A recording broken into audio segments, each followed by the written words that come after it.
Assalamualaikum warahmatullahi wabarakatuh. Kami dari kelompok mineral makro FE akan menerangkan apa itu FE.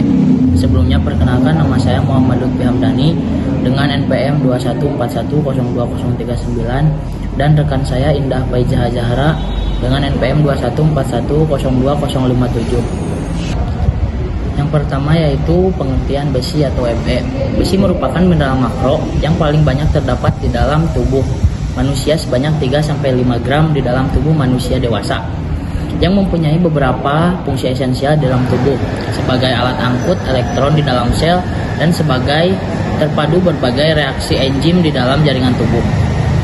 Zat besi juga yang memainkan peran vital untuk proses pengangkutan oksigen yang berasal dari paru-paru melaju ke jaringan, dan di sanalah elektron akan diangkat pada proses terbentuknya energi pada sel tubuh. Yang kedua yaitu fungsi Fe. Fungsi Fe itu satu, bisa pembentukan hemoglobin, dua, menyalurkan oksigen ke seluruh tubuh, tiga, pembentukan enzim tubuh, 4, pengaturan suhu tubuh, 5, metabolisme energi. Selanjutnya yaitu ada kebutuhan Fe. Pada usia 7-12 bulan membutuhkan 11 mg, pada usia 1-3 tahun membutuhkan 7 mg, pada usia 4-8 tahun membutuhkan 10 mg, pada usia 14-18 tahun wanita membutuhkan 15 gram, dan pria membutuhkan 11 mg. Pada usia 19-50 tahun wanita membutuhkan 18 mg, dan pria membutuhkan 8 mg. Pada ibu wanita hamil yaitu membutuhkan 27 mg, dan wanita menyusui membutuhkan 9 mg. Selanjutnya yaitu ada sumber Fe. Sumber Fe bisa berasal dari kurma yang mempunyai 1,6 mg per 100 gram, dari sukun yaitu 1,19 mg per 100 gram, dari alpukat 1,12 mg per 100 gram. Bisa dari markisa, kacang kapri, kacang koro, kacang kedelai, kacang hitam, kacang merah, dan selanjutnya bisa dilihat di dalam PPT. Teman-teman, tahu gak sih bagaimana metabolisme Fe dalam tubuh kita? Yuk kita bahas. Jadi, besi dalam makanan yang dikonsumsi itu berada dalam ikatan feri dan fero. Besi yang berbentuk feri oleh getah lambung atau HCl akan direduksi menjadi bentuk fero yang lebih mudah diserap oleh sel mukosa usus. Di dalam sel mukosa, fero akan dioksidasi menjadi feri dan bergabung dengan apoferitin dan membentuk protein yang mengandung besi, yaitu feritin. Selanjutnya, untuk masuk ke plasma darah, besi dilepaskan dari feritin dalam bentuk fero. Sedangkan apoferitin yang terbentuk kembali akan bergabung lagi dengan feri hasil oksidasi di dalam sel mukosa usus tadi. Nah, setelah masuk ke dalam plasma, maka besi ferol akan segera dioksidasi menjadi feri untuk digabungkan dengan protein spesifik yang mengikat besi, yaitu namanya transferin. Plasma darah di samping menerima besi berasal dari penyerapan makanan, juga menerima besi dari simpanan loh, pemecahan hemoglobin, dan sel-sel yang telah mati. Sebaliknya, plasma harus mengirim besi ke sumsum tulang untuk pembentukan hemoglobin, juga ke sel endotelial untuk disimpan, dan ke semua sel untuk fungsi enzim yang mengandung besi. Jumlah besi yang setiap hari diganti sebanyak 30-40 mg. Tadi kan sudah disinggung transferin, feritin, dan hemoglobin. Nah, apa sih sebenarnya transferin itu? Jadi, transferin merupakan pengangkut utama zat besi dan idealnya itu sekitar 25-35% dengan zat besi jenuh. Kemudian, molekul transferin yang sangat jenuh dengan kehilangan kemampuan untuk menahan atau mengikat besi ini yang tidak terikat atau bebas sangat merusak dan berbahaya. Salah satu tempat transferin membawa zat besi adalah feritin. Nah, feritin itu apa? Jadi, feritin adalah protein yang bertindak seperti wadah penampung besar. Kemudian, feritin ini mengandung zat besi yang saat ini tidak kita butuhkan atau disebut dengan protein penyimpanan zat besi. Feritin ini diproduksi oleh hampir setiap sel tubuh. Satu molekul feritin ini dapat menyimpan hingga 4.500 atom besi. Kemudian, apa sih hemoglobin? Jadi, hemoglobin merupakan molekul yang terdiri dari kandungan heme, yaitu zat besi, dan rantai polipeptida globin. Yaitu ada alfa, beta, gamma, dan delta. Heme adalah gugus prostetik yang terdiri dari atom besi, sedangkan globin adalah protein yang dipecah menjadi asam amino. Hemoglobin terdapat dalam sel-sel darah merah dan merupakan pigmen pemberi warna merah, sekaligus pembawa oksigen dari paru-paru ke seluruh sel-sel tubuh. Setiap orang harus memiliki sekitar 15 gram hemoglobin per 100 ml darah, dan jumlah darah sekitar 5 juta sel darah merah per mililiter darah. Distribusi Fe ini banyak terdistribusi di 3 bagian, yaitu ada di tulang, ada di hati, dan ada di jaringan lunak. Dan untuk ekskresi besi sendiri, yaitu ekskresinya bisa dikeluarkan melalui urin, keringat, feses, dan menstruasi.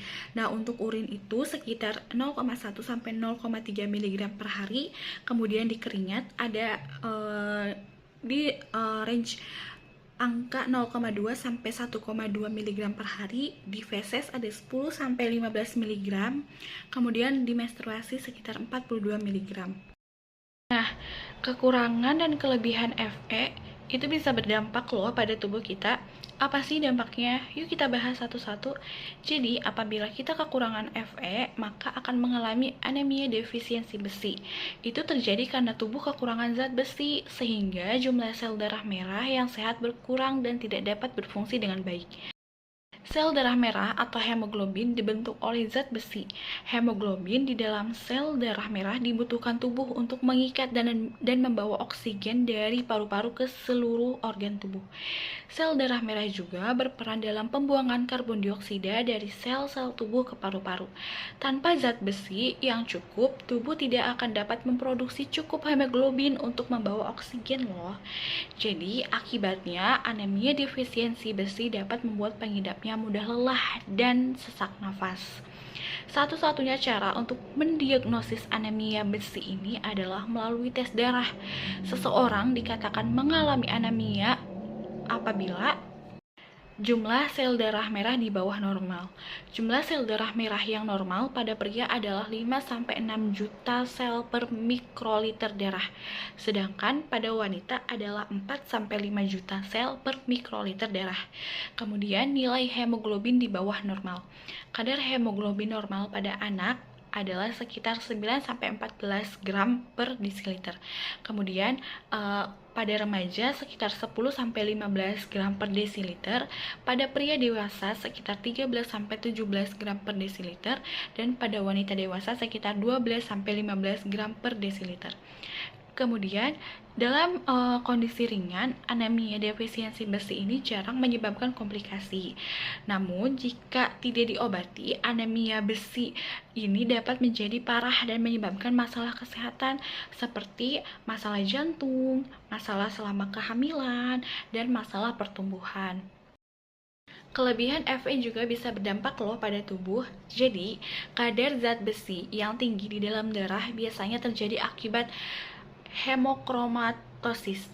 Hemokromatosis ini merupakan penyakit di mana tubuh menyerap terlalu banyak zat besi dari makanan dan tidak dapat mengurangi kadarnya.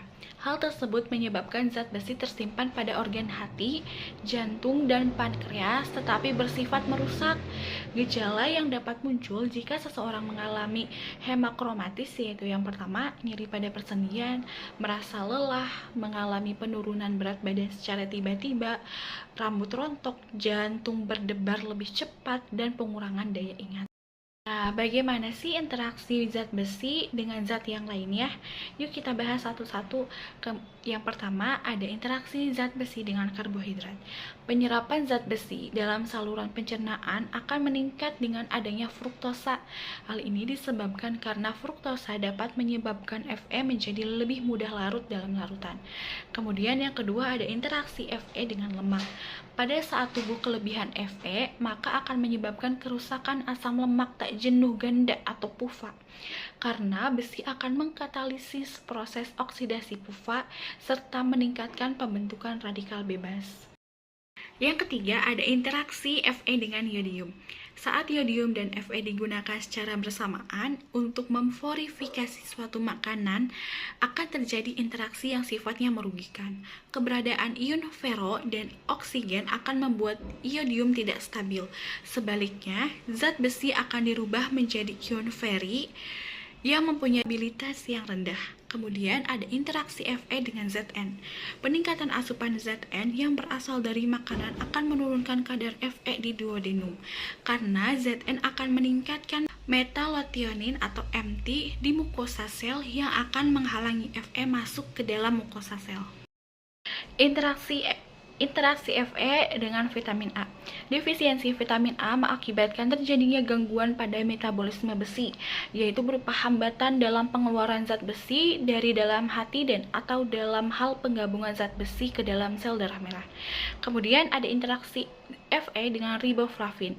Keadaan defisiensi vitamin B2 akan mengakibatkan aktivitas enzim NADH-FMN oksidoreduktase menjadi lemah dan dapat mengganggu metabolisme zat besi, karena enzim tersebut berperan dalam pengeluaran zat besi dari ferritin. Mungkin cukup sekian yang bisa kami sampaikan mengenai zat besi atau Fe. Kurang dan lebihnya mohon maaf. Wassalamualaikum warahmatullahi wabarakatuh. Terima kasih.